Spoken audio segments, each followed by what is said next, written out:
শ্বশুর শাশুড়ির সেবা করা কি ফরজ, না করলে কোনো সমস্যা আছে কিনা? শ্বশুর শাশুড়ির সেবা, এটা হয়তো কোনো বোন প্রশ্ন করেছেন। শ্বশুর শাশুড়ির সেবা করার জন্য আপনার সে অর্থে ফরজ না, কিন্তু একজন ভালো মুসলমান হওয়ার জন্য আপনি আপনার শ্বশুর শাশুড়ির প্রতি সাধ্য অনুযায়ী তাদের প্রতি সদাচরণ করেন আপনার কর্তব্য অবশ্যই। আপনার পরে আক্ষরিক অর্থে সেবা করা ফরজ না, কিন্তু আপনার স্বামীর সাথে সুসম্পর্ক যেন বজায় রাখে। তাছাড়া তারা বয়সে বড়, বাবার বয়সী, মায়ের বয়সী, বড়দেরকে সম্মান না করলে, তাদেরকে অসম্মান করলে, তাদের অযত্ন অবহেলা করলে, অসম্মান করলে সেটা কোনো ভালো দিনদার মানুষের কাজ হতে পারে না। সেই জায়গা থেকে আপনি তাদের সাধ্য অনুযায়ী তাদের পাশে দাঁড়াবার চেষ্টা করবেন, তাদের সম্মান করবেন, ইজ্জত করবেন, তাদের প্রতি ভদ্রতা, সৌজন্যতা, সিনিয়র হিসাবে, বয়স্ক হিসাবে, বাপমার মতো করে ইজ্জত আপনাকে করতে হবে।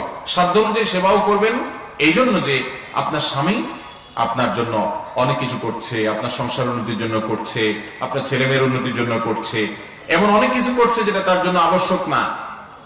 তো আপনিও তার হয়ে তার বাবা মার খেদমত করা, তাদের সেবা করা, তাদের পাশে দাঁড়ানো, এটা আপনার কর্তব্যের অংশ। যে আমার স্বামী আমার জন্য অনেক কিছু করছে যেটা তার উপর আবশ্যক না। আপনার স্বামী যদি আমাকে জিজ্ঞেস করতো যে স্বামী হিসাবে আমি স্ত্রীর জন্য কতটুকু করা আবশ্যক আর কোনটা ফরজ না, তাহলে তো আমরা উত্তরে বলবো যে আবশ্যক হলো তার জন্য ভরণ পোষণের ব্যবস্থা করা, থাকার একটা ব্যবস্থা করা, আপনার জন্য শহরে একটা বাড়ি করা, আপনার জন্য একটা গাড়ি কেনা, আপনার জন্য ভবিষ্যৎ তৈরি করা, আপনার ভবিষ্যৎ ভালো যেন থাকতে পারেন সেজন্য ব্যাংক ব্যালেন্স করা।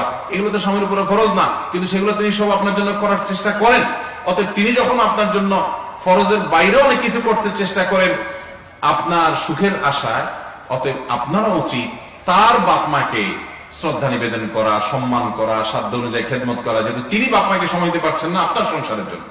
তো এই জন্য এই জাতীয় আপনার বিষয়গুলোতে প্রত্যেকটা মানুষের মানবিক হওয়া কর্তব্য, না হলে আমরা ভালো মানুষ হতে পারবো না। আপনি একসময় শ্বশুর-শাশুড়ি হবেন, তখন আপনি আশা করবেন আপনার বৌমা আপনার সাধ্য অনুযায়ী সেবা করুন, সাধ্য অনুযায়ী আপনাকে দেখুন।